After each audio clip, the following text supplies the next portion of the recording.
Jai Hind, Jai Bharat, and welcome to Dev Talks. This is Aadi. And my apologies because there was a bit of a challenge with the streaming software. So we basically did what everybody does: restart your systems and come back again.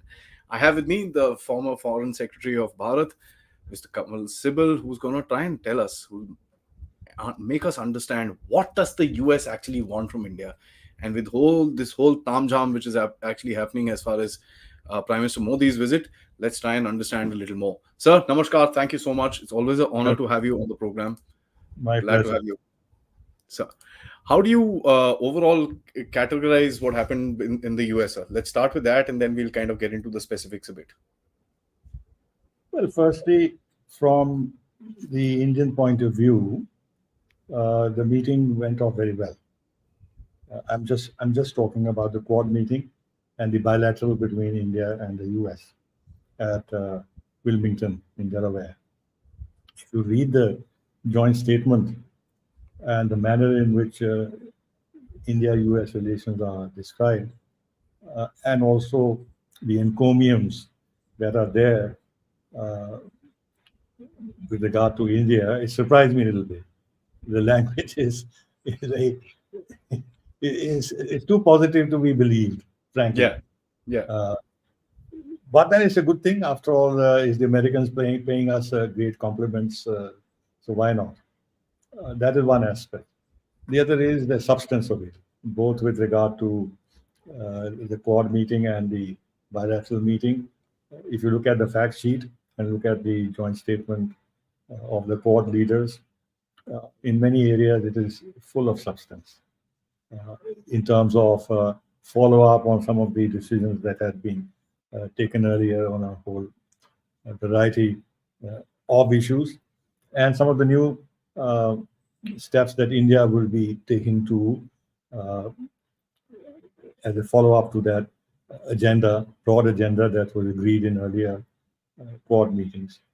Uh, I'm a bit surprised that at the fag end of Blinken's, sorry, Biden's presidency, when really speaking, he doesn't seem to be 100% in control uh, of uh, of the meeting, because as you see in the Quad dialogue, the four leaders are sitting, but next to him only Blinken is sitting. The foreign minister of US is sitting on that table, but not the other foreign minister, which is very unusual in diplomatic terms. Which means, therefore, that he was there to prompt or make sure that the conversation was conducted in the manner in which the United States would want it to be. Uh, Therefore, to my mind, it is a process which has been driven by the key people, the bureaucracy around Biden in the White House. Of Jack Sullivan, of course, is a prime mover in the area of high technology and everything else. Uh, and the semiconductor mission that has been uh, announced for the US defense establishment is something which would have been uh, pushed by Jake Sullivan as the national security advisor rather than Blinken or the State Department. I don't think the State Department would have a key role in this. Um, so to that extent, I think those who have been committed to a stronger relationship with India in the White House have wanted to deliver on the Biden presidency so as to make him look good, Hmm. that he's going out with a flourish with regard to India US ties, and remove some of the question marks that may have in the meantime arisen with regard to uh, this administration in its fag end, with all the other issues that we have seen which are problematic, was looking at India. So on the whole, I would say that it has been a satisfactory, good meeting from India's point of view, and new ground has been covered on the back of earlier decisions, plus some new initiatives. For example, on the health side, there was this vaccine thing in the Quad. Moonshot vaccine. But now it has sort of moved on to cervical cancer and everything else, moonshot. I don't know why they call it moonshot for cancer or something like that, which means you are aiming very high. That's the only Yeah. way I can understand a moonshot. But it's a good thing. It's a good thing. Uh, with regard to defense, the major thing which I just mentioned is that on the semiconductors uh, for the U.S. Defense establishment will be manufactured in India. Now, this is not an initiative that will reach fruition in the next 6 months or 1 year or 2 years. It'll be a long drawn out process, Mm. but because the whole technology involved, financing and everything else is would require a lot of negotiation. But the fact is that if the United States has decided to go down the path, it's a positive thing and fits into our semiconductor mission, which the Prime Minister is promoting. With regard to some other uh, initiatives, uh, India is going to convene a few meetings. They're all listed in the joint statement in 2025, because in 2025 India will be hosting the Quad Summit. Quad Summit. So, which means that between now and then, India will have to show progress and bring in new ideas on the table. And in this connection, I, it's interesting what Biden said of Modi, that he's a man who always brings new ideas on the table. So clearly, um, Prime Minister's own vision of what India should do in terms of access and development of the latest technologies and what can be done together by the Quad and by India and US together. He's been promoting those ideas. Some of the ideas like digital public infrastructure are figuring in the joint statement, both the Quad and the other one. So on the whole, there are many specifics which are there, which are positive. But I would say uh, insofar as this specific round of meetings is concerned, they were successful. But that does not imply that everything is hunky dory between India and the United States, True. because just before this meeting, we had this astonishing development of the White House people meeting the Khalistanis. There's absolutely no reason why this should have been done.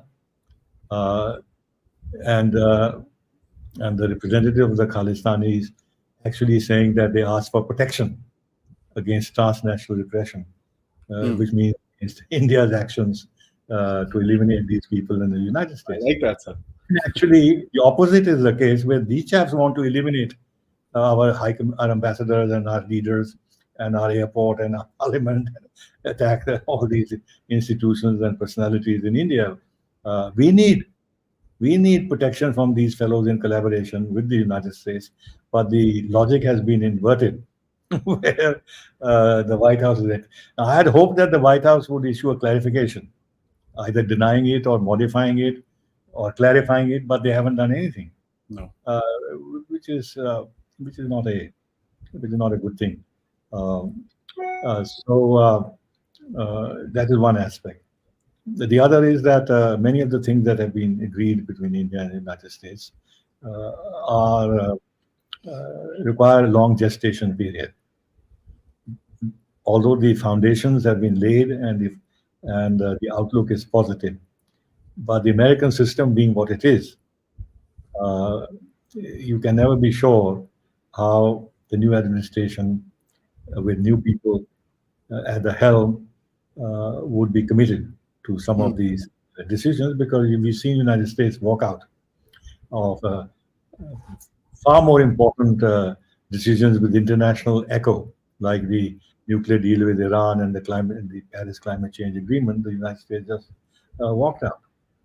Uh, Even with regard to the Middle East, Trump had walked out from UN resolutions on the subject of an independent state of Palestine. and this and that. Uh, Although there is a bipartisan consensus uh, in the United States on relationship with India, and therefore the chance of this kind of a backtracking is most unlikely. But nevertheless, it cannot be 100% ruled out. Trump, as you know, said the other day that repeating in a different version of what he said earlier about India being the tariff king.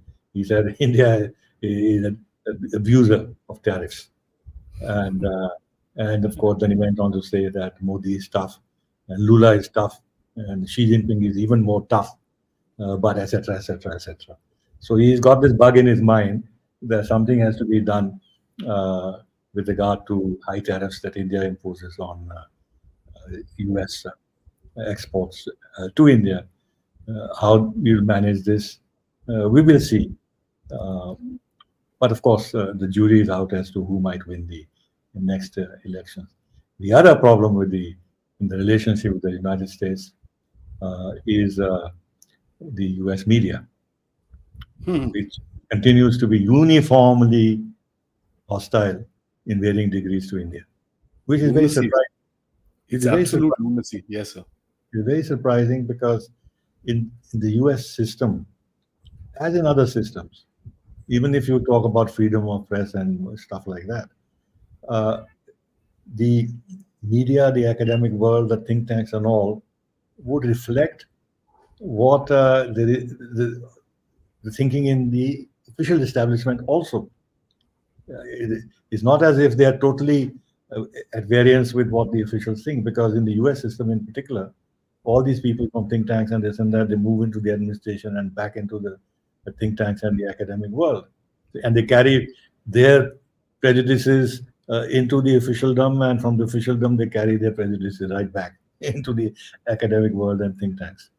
So, Uh, so this is something that is a bit of a drag on our relationship, and it's no good for the Americans to say, "Look, we have freedom of expression and this and that."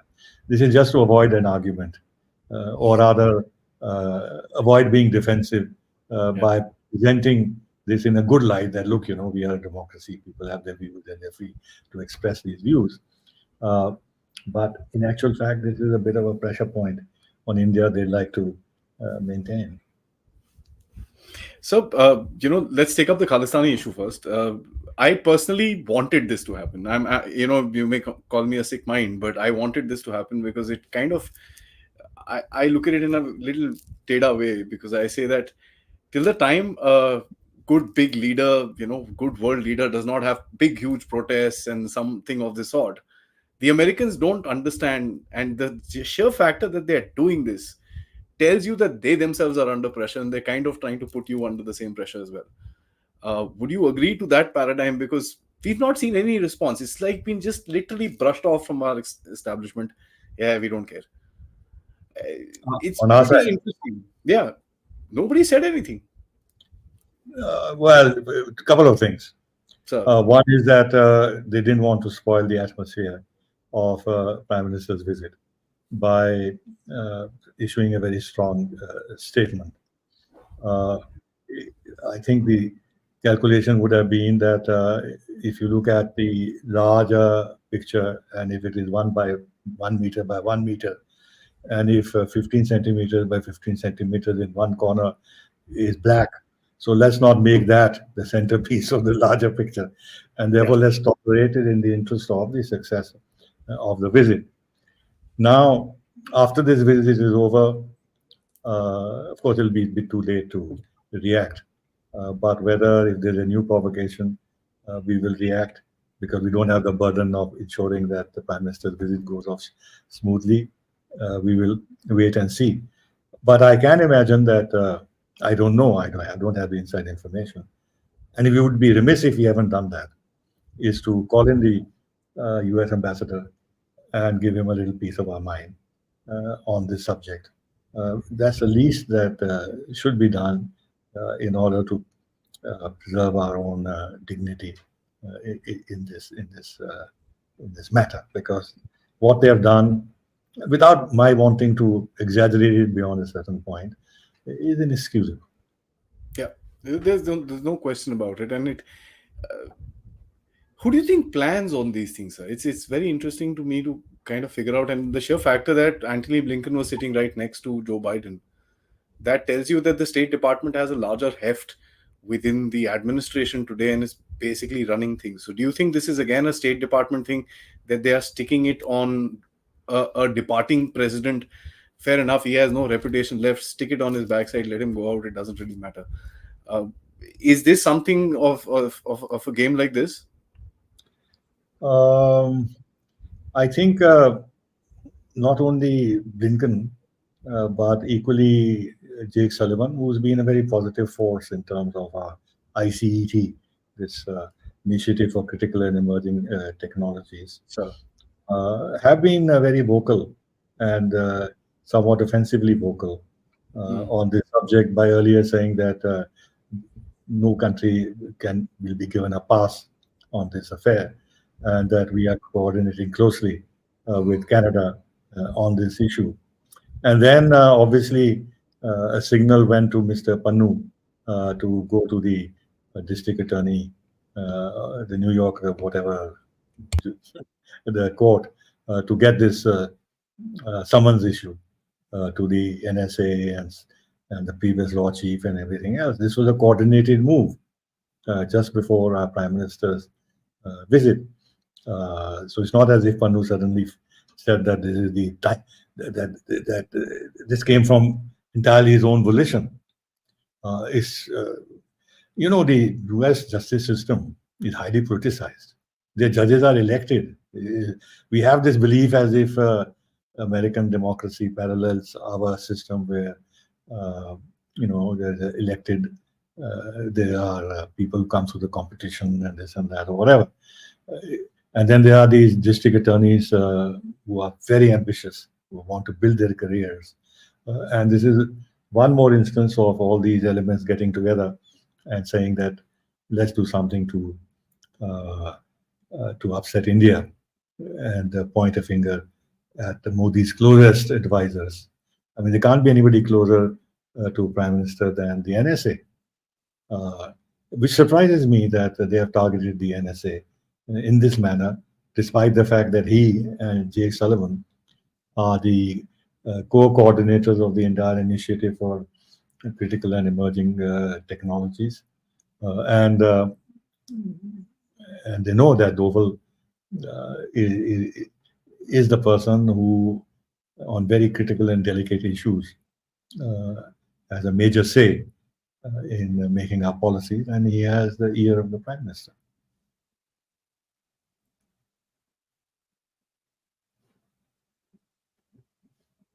Oh, I'm sorry.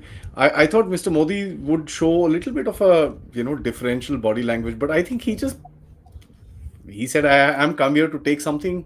I'm going to get that and walk away, and that's for the benefit of the nation, uh, which tells you the approach that India has taken. Would you agree with something like that? That our focus was something different. We went there, we got what we wanted when we came back.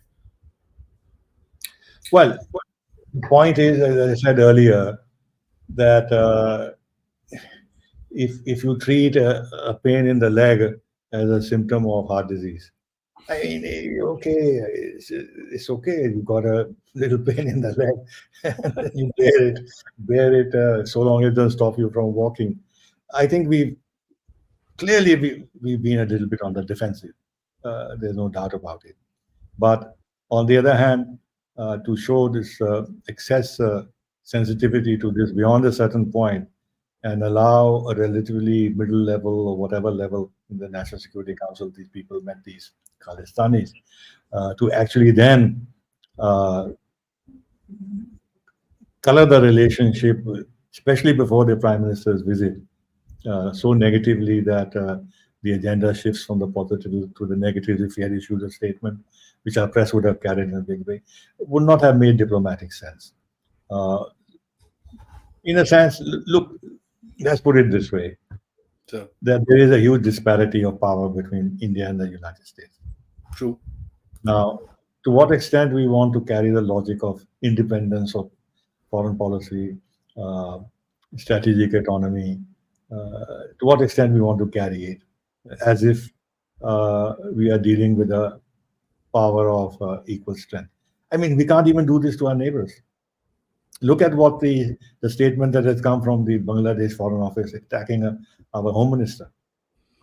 It's totally uh, dis- Ridiculous. disproportionate. Uh, Now, this is immaturity. I think we don't want to be equally immature by blowing up an issue which is annoying, which is objectionable beyond a certain point, and as I said, keep the larger picture in view. Because balancing this against many other positive things that are on the agenda uh, me, is an obvious thing for any mature person to take cognizance of.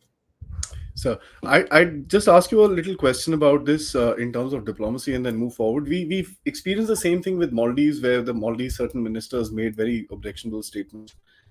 The Indian response is very poised, very calm. Although the public really got really pissed off, and there was a hard response that was given by the people in the country. But the official response was very mellow, very poised, very mature. Uh, that's something that I see as a policy that we are following, and it paid back. First of all, your voice was cracking a bit. I think there is Oh, really? so something needs to be corrected. But I got the gist of Sir. what you said. Look, uh, we are a very big country, and Maldives is a small country, very small country in comparison with us. Uh, and therefore, if we were to respond in kind, we'll be lowering ourselves and our diplomacy to that level. It doesn't help. Even if some tough message has to be conveyed, it should be done privately, uh, so that the overall relationship doesn't get so heavily colored that moving forward becomes difficult.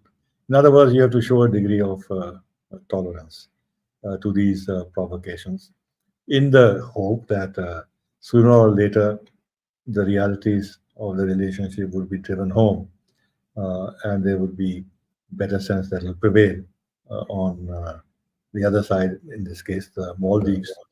And therefore, our decision to roll over this $500 million of debt was the right one and a generous one, Hmm. which can pay us dividends going ahead.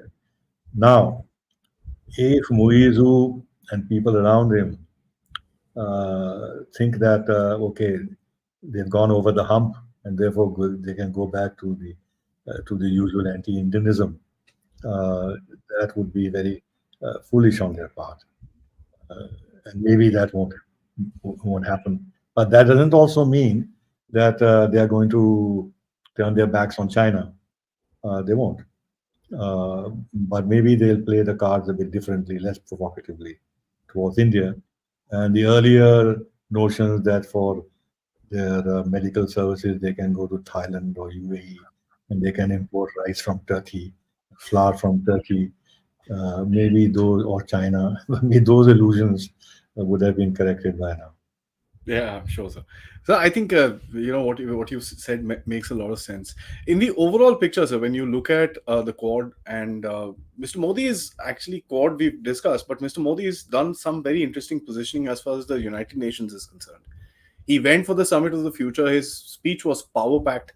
He mentioned reform, or basically said reform, or this is not going to work out on the floor of this thing. He spoke about multilateralism. He spoke about uh, you know India's vision for the future. Uh, you know, it was a very different and a very interesting speech than what we saw from other people in the summit of the future. Plus, he didn't give the yearly address of a head of state. What do you think we are trying to do here? Because today, about 15 minutes ago, Anthony Blinken's statement comes out, and he talks about the reform which is really required.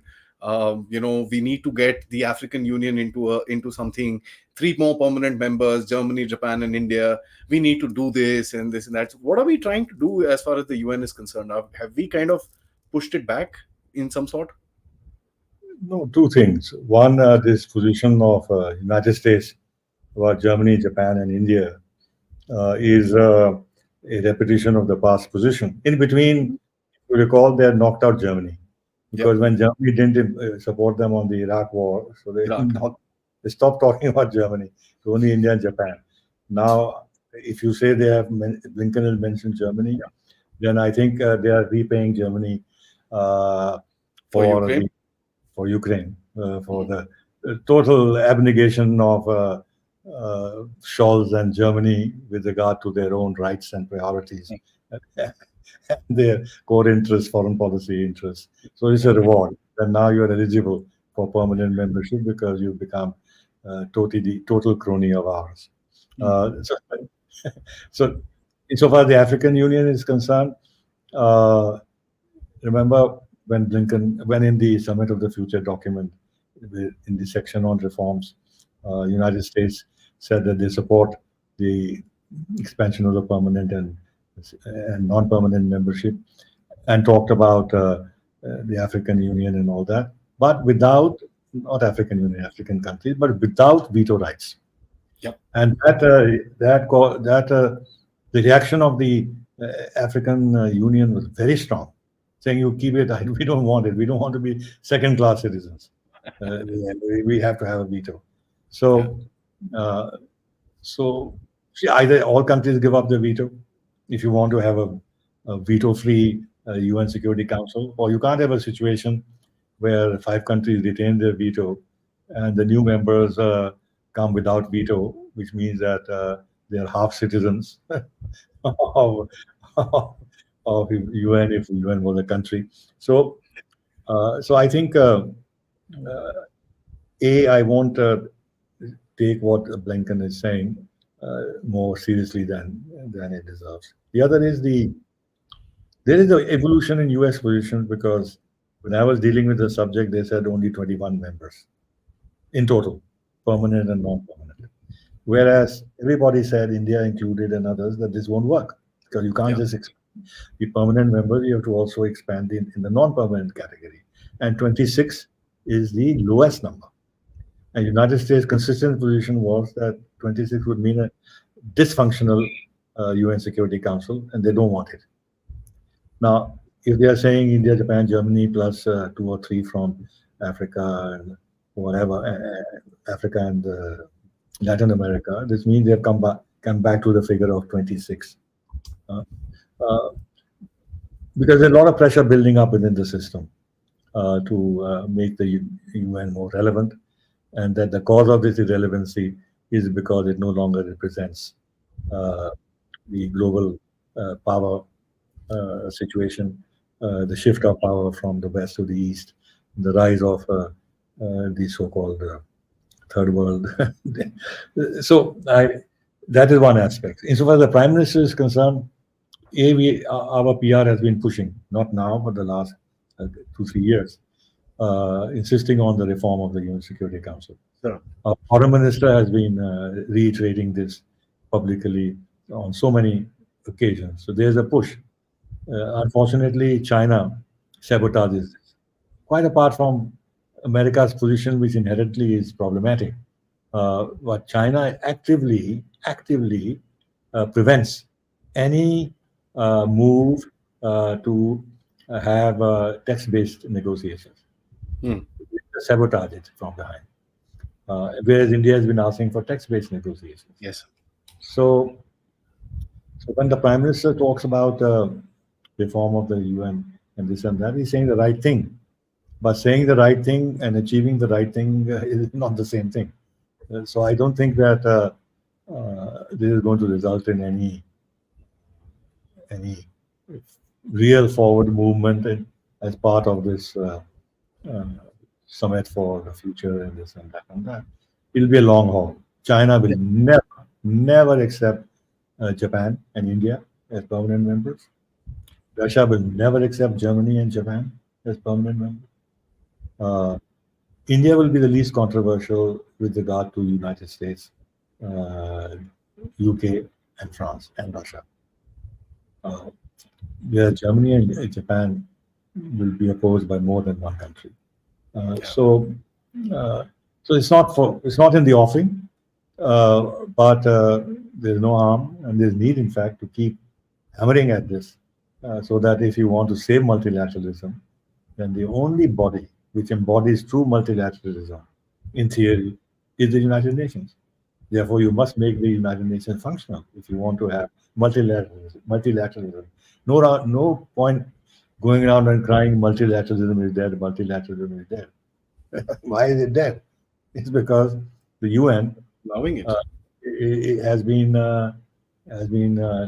castrated, if you like, by by the fact that uh, the big powers, led by the United States, but not alone, uh, they they ignore the United Nations when it comes to their own political and geopolitical choices, and they do what they want outside the after the entire sanctions policy of the United States, which is a Sure. very powerful tool in their hands, which punishes their friends also like India, Yeah. uh, has India, no Germany, Japan, everybody actually. has no UN approval, uh, but they do it. Or things like CATSA, Hmm. there are no UN approval. Uh, so, uh, so many other steps that they have taken, which is not in consonance with the charter. The invasion of so many countries, regime change policies, uh, it's not as a result of any resolution by the United Nations. It's it's become a joke, the American foreign policy, and it's not just with us. Their so-called biggest ally, which is the UK. Anybody who comes with a majority becomes their target, and Keir Starmer is now being called a dictator, an authoritarian.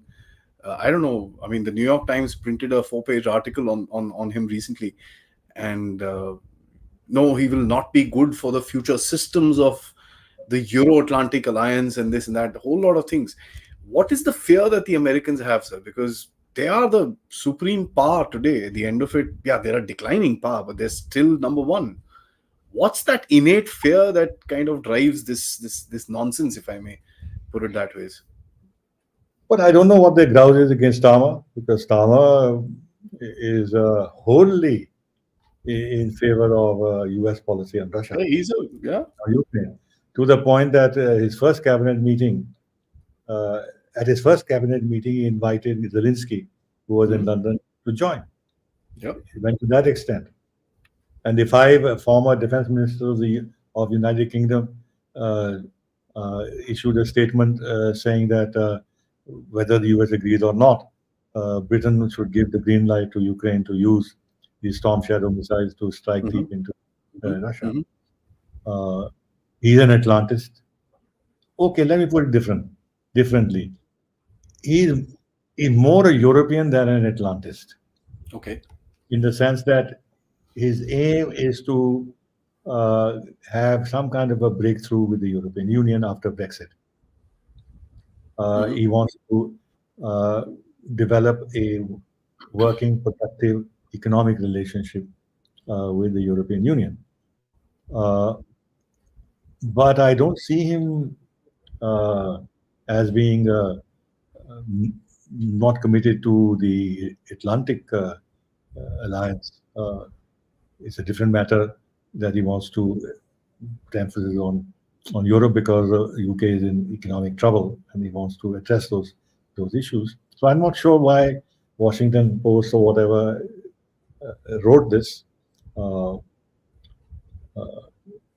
the even on Gaza and all that, uh, he's not against what the Americans are doing. Hmm. Jeremy Corbyn was different. He was very anti-Israel, and there are of course leftist elements in the Labour Party, but I don't think Starmer at all is of that ilk. So I fail to understand what the rationale is. I've not seen that article, uh, but so therefore I This can't. Keir Starmer apart, sir, what's the rationale of trying to uh, force your friends into certain things? I mean, don't they actually realize it creates resentment? And apart from that, one of the biggest things that they did recently, there was a study done by the State Department, and it came out in one of these articles as well. saying that we need to work. When they try to do this influencer marketing within India, they said we are doing this because there's a lot of anti-American sentiment within India. Fair enough, but when you do stuff like this sentiment becomes harder. If I take a poll right now, I think with the amount of people that are watching right now, all of them, 80-90% of them will have a negative view of America. Well, it's like this. If you are the top honcho and you rule the roost and commit mistakes and you don't get punished for those mistakes at all, then you never learn from your mistakes. Yeah. They never you never feel the need that you have to mend your ways. Then you say that, all right, I committed a mistake, but it's all right. I won't commit it next time. I commit it next time again, and then you say it's all right. It's okay. I didn't suffer. Others suffered. That kind of a thing. So there is a sense of impunity in the United States because it is the preeminent power globally, especially on the military side, but economically still the biggest economy in the world. And then they are shielded by the two oceans, protected by the two oceans. Of course, their territory was hit in 9/11, but otherwise they have been spared. They have never witnessed a war on their territory since the Civil War. So they don't have this sense that the societies can get destabilized and then people can suffer uh, because of conflict and war. Others are suffering. Of course, when they send their soldiers abroad, whether to Vietnam or elsewhere, they get killed. That fact is there. But nevertheless, the public is not sensitive to the ravages of war because all these wars are conducted far away from their shores. But what in this connection, what surprises me is that Europe, which for centuries have never seen peace, apart from the few past decades when they've had this European Union, is today warmongering. Their leaders are warmongering. They have forgotten the memories of the First World War and Second World War. And they want to attack Russia. They want to do this. They want to do that. Look at the rhetoric. So it's not only the United States that seems to have forgotten the cost of war, or the Yeah. Europeans seem to have forgotten the cost of war and the punishment it inflicts on the society. So uh, now, whether what they say, what they do, causes resentment and makes them unpopular. You remember years and years ago, everybody talked about the ugly American. Hmm. So, but then it's not as if it's something new. But what happened? They didn't pay any price for being the ugly American. In fact, if you really see, it's beginning to change a little bit now. American culture is everywhere. Uh, America still is drawing the best talent from other countries. Look at India. Look at a lot of our talented people go there. They want to go there to the United States of America. Um, so there it is. I don't think the Americans either bother too much about being unpopular in inverted commas, or for that matter, if some more alert people, more thinking people look through what the Americans are doing, a large part of the population in most countries is still drawn towards the United States. I when I asked you this question, I put up a poll and it says 87% people are negative about it. So that tells you quite a bit. There Yeah. are obviously positives, which is I have a positive impression of America because it's a very enterprising society. It used to be, at least. They are very hardworking people. I just don't like this dirty leftist deep state, as I call it, which kind of creates this whole kachra in the middle. Uh, but we also see there's a balancing that is done from the defense department. Every time something like this happens, the defense department jumps in with something. Oh, well, let's work together, let's do this, let's figure this out, we'll give you this, we'll give you that, and that whole thing happens. And I'm waiting for that because which actually happened today, sir. The defense department has named UAE as a prime partner in defense of America, defense with America, along with India. Yeah. Well, it is understandable. Yeah. How much, even in our own system, is the Ministry of Defense plugged into the general civil society? Hmm. They're not. Uh, so in America, the Pentagon doesn't have to deal uh, with issues of civil society. They are concentrating on the issues of defense. Now, all this wokeism and leftism, and of course, it has affected the Pentagon too, because you have transgender officers and stuff like that. But leave that aside. Uh, they don't. Of course, they're also linked to think tanks and this and that, but that is more in the nature of promoting their defense interests. If they want more budget, if they want more this, more that, so they get into the game. But when it comes to question on human rights and democracy, this is the fear of the State Department, which is linked to all these lobbies which are pushing for this. So, Uh, I don't think the Defense Department would talk of values the same way as the State Department would. no. So, which is why you see this difference where the Pentagon would act with more restraint when it comes to certain issues relating to India. But the State Department, it has a different lobby to cater to and a different audience. So they'll talk about suppression of religion, minorities, and the human rights and stuff like that. And that is one aspect.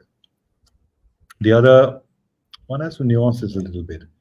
Yes. The other is that the State Department has always, in the past, it's changed now, but it still lingers on, has been pro-Pakistan. Yep. And what they have done in Bangladesh is also a legacy of the same kind of approach to our region. Uh, the Pentagon also had very strong ties with Pakistan when they were Hmm. together in Central Seattle, this, that, and everything else. And then the Central Command is in charge of Pakistan, whereas the Indo-Pacific Command is in charge of India. So there is a big gap in how the Central Command thinks the, about the subcontinent and how the Indo-Pacific Command SATCOM thinks of the uh, Indian subcontinent. So there is kind of gap.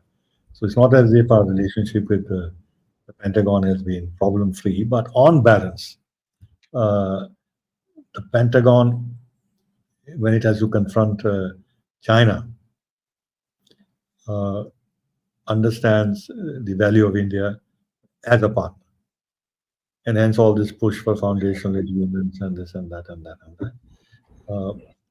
So, with regard to what you said about UAE, they have declared it as a major defense partner, and UAE also, as you know, has a French base on its soil. Hmm. uh, Very close relations with France. In fact, when the Rafales came to India, they flew from France to India, and they refueled or whatever they did in UAE. Uh, and the UAE has been it established diplomatic relations with Israel. So, which just goes to show how much evolution of attitude in the Gulf monarchies is toward Israel. Currently, things are on hold a little bit because of what's happening in Gaza. But the UAE has still not broken ties with Israel or suspended them. Hmm. So, uh, so I think the United States sees an opportunity of working together with India and the UAE to promote uh, defense ties or whatever else. Uh, Also, remember that America promoted the India Middle East European corridor. They were the uh, driving force behind it in some senses. Uh, so they so therefore, with that in mind, also they would like to build up this triangular relationship. Now, the only thing we have to be a little concerned about is Iran, Hmm. because and we have to play it in a way that this is not seen as some kind of a triangular cooperation we're entering into it into with Iran in view, or partly Iran in view, that won't be the right kind of message. So we have to deal with it more carefully. No, it's a tough call. So, lastly, I'd kind of request you to look forward before we take some questions, and I request all the audience to hit the like button. It's the first time Sir has come live, and I'm really grateful that Sir is doing this program live to help us understand this. So, the way forward, we've got elections coming up in the US. We've got you know. Either ways, we need to deal with the establishment, Kamala or what's his name, Trump. Um, there will be chaos. That's something that most of us are predicting going forward, that there will be chaos in the American system because of the elections. What should we kind of do to hedge our bets going forward, sir? Nothing. There's nothing we can do. We No, have no control how do control you over. how do you handle the future, the new setup which is going to come in? Look, first of all, this is a domestic problem of the United States. We are not involved. Hmm. If at all there is some external interference that the US talks about, it is Russia related, which is why they banned RT, everything else. So Russia is a factor. India is not a factor in these elections.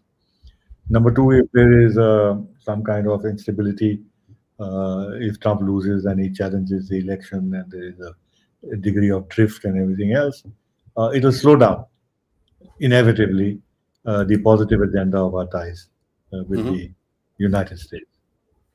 So then we'll have to wait it out.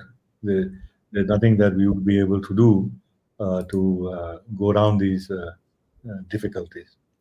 Number three, we would keep all our irons in the fire with regard to our Congress in particular, because the Congress will still be there. Uh, and so therefore we have to keep maintaining our contacts with them. Uh, Plus, if there are lobbies here and there which are not anti-Indian, because largely outside the officialdom, I don't think we have very positive lobbies apart from the Indian community there. So we have to uh, keep in touch with them and get the right feedback and everything else. The kind of work that diplomats do.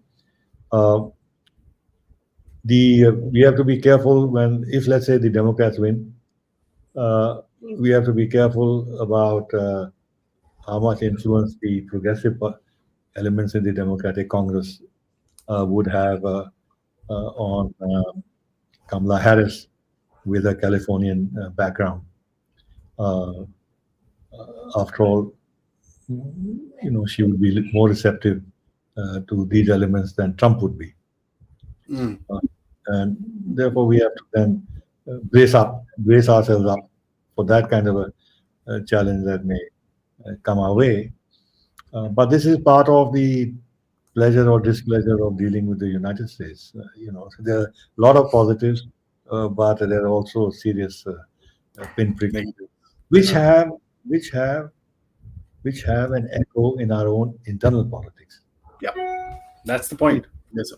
That is one. The other is that the sections of the Indian diaspora. We talk about the diaspora and they give a rousing welcome to our Mm. prime minister and everything else, but there are very active elements in our diaspora, in the academic circles and in the media, uh, who actually are creating a lot of problems for us in terms of maligning us and giving distorted uh, view of Opinion. Indian Mm. democracy. And of course, our press is open to them. So sitting up there in the United States with no bloody stake, sorry for the language, Not in at all. India, they pontificate on what India should do, what policies they should pursue, what are the changes they must bring around, and lecturing us. I mean, Yeah. if you are interested in doing politics in India, then come here Come here. and come here and start doing politics. It's very easy sitting there and lecturing us and pontificating, and that has an echo here. And then, much as I would not like to say it, and I won't name names, when we have our leaders going abroad and they promote the same kind of agenda that sections of the Indian diaspora and the American establishment hit us with, uh, then we have a problem because that kind of approach and attitude and thinking uh, gets the imprimatur of high political leaders in our country. Hmm. And, and why should we not assume that if X is saying what he's saying, it may be the truth?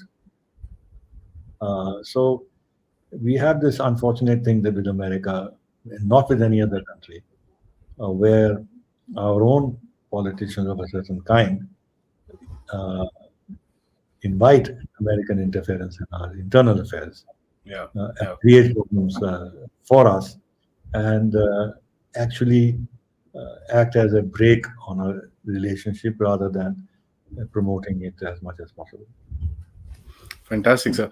I had somebody writing a comment on something I posted about Khalistanis. Um, again, no names. Uh, Person established, writer, author, XYZ. You know what I'm talking about.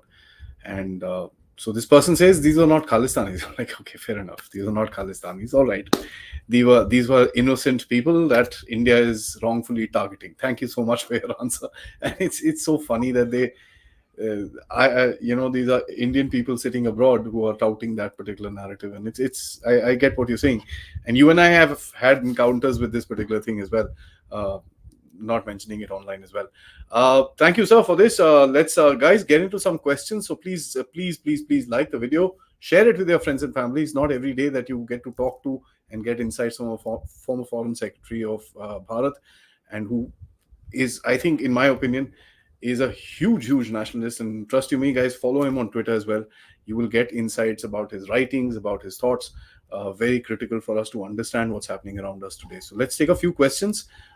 Firstly, Parthaji, thank you. GE engine looks like politics, but Saffron TOT is a strategic, given other Rafale operations in the region for net security provider and maintenance. So France came out with this trump card while Modi was there. So this is kind of positioning from the French as well. Well, I'm aware of this. France has been offering this for a long time. Hmm. It has been for us to take a decision which side we want to go. And I don't think what has appeared with regard to Saffron uh, willing to transfer full technology to us is wrong. To my information, uh, that has been a serious offer. But what considerations are played on our side in terms of going ahead with GE, I can't say. I don't know. Now that we have signed with the GE for 404 and for the 414, and there has been a delay in procuring the 404 engines.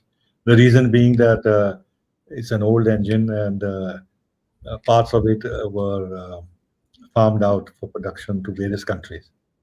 And there has been a disruption in supply chains, which has caused this delay. And on the 414 engine, things have not moved forward yet. They talk about 80% transfer of technology, but that will be in stages. And the hot engine part, that technology, GE is not willing to share. Saffron says they will share. Uh, if you ask me, I mean, I'm not lobbying for anyone, frankly, that France could be a more reliable supplier partner. They have never sanctioned India. I know this when I was a master there, we had our nuclear tests, and President Chirac said on the morrow that we will not apply sanctions, and with India, it will be business as usual. And I Yeah, know they've they been didn't apply. standing by this, sir. Yeah. Now, there is this feeling that France promises but doesn't always deliver. That they want to get a contract, and then, of course, it doesn't sort of measure up to full expectations. Now, whether in the case of Americans it does, I don't know. The people who are in charge of decision making has to take an enlightened view. But having said that, now that we've gone ahead with the Americans, I don't think we can step back. So, Gopal Krishnaji, thank you so much. You say Mr. Sibal mentioned the Indian subcontinent, a term supplanted by South Asia these days. Is subcontinent returning to the international discourse? No, it's my discourse and some other people who feel very strongly that the whole South Asian nonsense was started essentially at the behest of the uh, Pakistanis and the Bangladeshis but principally Pakistanis, because they didn't want to be seen as part of the Indian civilization. Hmm. If you called it Indian subcontinent, then they bristled. If you called it a subcontinent, then they felt that, look, we are Arabs, huh? We've got, we are descendants of these fellows from Central Asia also.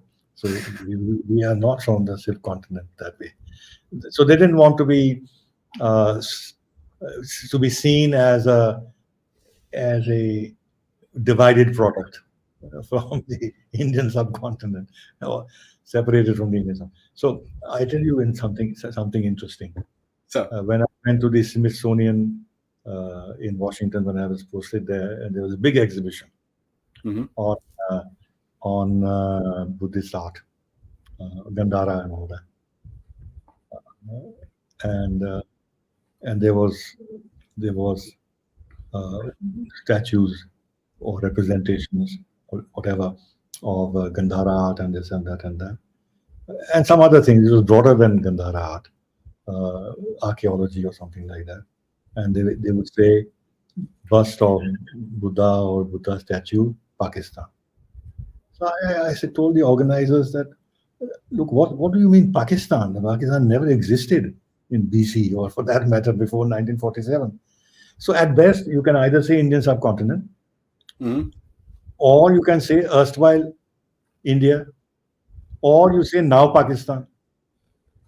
But you don't say this. And the whole thing was South Asia. So, uh, but then, we accepted this term voluntarily and fully when at the best of Bangladesh, SARC was created. Now, once you yourself say South Asian regional cooperation or whatever, then yeah, the boat has sailed. The boat has sailed. So, yeah, yeah, yeah. but to the extent that we can walk back, at least in our own discourse, we should do it. We did bring in Indo-Pacific rather than Asia-Pacific, so that's something that I find as an achievement, a major achievement, as far as this discourse is concerned. So that's Well, there, you know, I have addressed this issue also. so, When APEC was created, Asia Pacific Cooperation, I was still in office then. So I said, what does this mean? India is not part of Asia. So why do you call it Asia Pacific Cooperation? Either you call it East Asia Pacific Cooperation or whatever, okay. But why do you call it Asia? We are not part of Asia. And then when the Europeans created ASEM, mm, Asia European meeting, again I told them, what is this? You say Asia, EM, ASEM, Asia, but India is not part of Asia. Then they changed the name. The Europeans changed the name. So uh, the so this Indo-Pacific thing is as a result of Abe's introduction of this term. Uh, mm, Firstly, through the confluence of the two seas, and then it evolved into the Indo-Pacific, where then the United States accepted this term and gave it a big boost by renaming the Pacific Command as the Indo-Pacific Indo-Pacific Command. Command. Uh, so, uh, so I won't take myself credit for that. Frankly, these dynamics were different. So I'll take two more questions, sir, if you don't mind. Venki sir says, can India MEA summon Eric Garcetti and convey a dissent to lethargy by the US administration in arresting the perpetrators of attacks on the Indian consulates in the US? Your thoughts? Well, I think we have taken this up at the level of our Ministry of External Affairs and of our embassy in Washington. So far, the United States has not arrested anyone. There have been two firebomb attacks against our consulate in uh, in, uh, in San Francisco, Yes. uh, and we have not done anything in terms of controlling these Khalistani elements, even when they threaten our leaders, as I mentioned earlier. And our consulates and our ambassadors themselves post their photographs on the gurdwaras as targets for assassination and this and that. Garsati can convey our protests to Washington, but he himself can't do anything about it. It's Yeah. for it's He's in for hot water himself, sir. the State Department has to Yeah. take a view. The U.S. government collectively has to take a view. So there it is. I don't think, of course, Garcetti, I'm sure, has been alerted about this by our side, and the protest has gone. But he can only convey, as I said, as ambassador, what the ministry says. But the action is in Washington. So the last one, sir, thought provocator. Thank you so much. It says U.S. State Department and Defense Department are like the SAS Bahu. Dogmatic, old, hateful SAS. State Department is the anti-India, modern, pragmatic Bahu. Defense Department is pro-India. Problem is India has to deal with the entire family. Interesting observation. Uh, well, well, in some senses, yes, but a lot of our dealings are with the State Department, and this agenda that we are pushing forward with the United States cannot be pushed forward without some degree of cooperation from the State Department. Now, we can have our reservations about the State Department and the Assistant Secretary of State, Donald Lu, who's targeted by many people as not being particularly helpful with regard to India-related affairs. But at the same time, the State Department is very much party to all the progress that we have achieved in our relations. They cannot single-handedly put serious roadblocks or single-handedly remove roadblocks. It has to be an all-government effort on their side. And the White House, of course, has played a very critical role in removing many roadblocks in our relationship. But by and large, I would agree that State Department is less sympathetic or less empathetic towards India than some other parts of the U.S. establishment, minus the CIA. Interesting. Sir, if you just allow me, I'll acknowledge three more contributions that have come and then we can bring the show to an end. Sudipta ji, Vignesh Saab, and Sarvani, thank you so much for your contributions. And guys, my request to all of you guys, firstly, my apologies for starting terribly late. That's not our fault. That was a software issue. But my apologies for that. Please hit the like button, drop a comment, and make sure this show goes viral. That's your kind of responsibility. My responsibility is to do the shows. Your responsibility is to help me promote them. So please do your bit. And sir, thank you so much. It's always a pleasure and a learning experience talking to you. This is an important visit, and let's see how the whole politic opens up, and we'll probably catch up sometime later to see the after effects of this. Till then, thank you so much, and Jai Hind. My pleasure. Thank you very much. Thank Bye. you, sir. Bye-bye.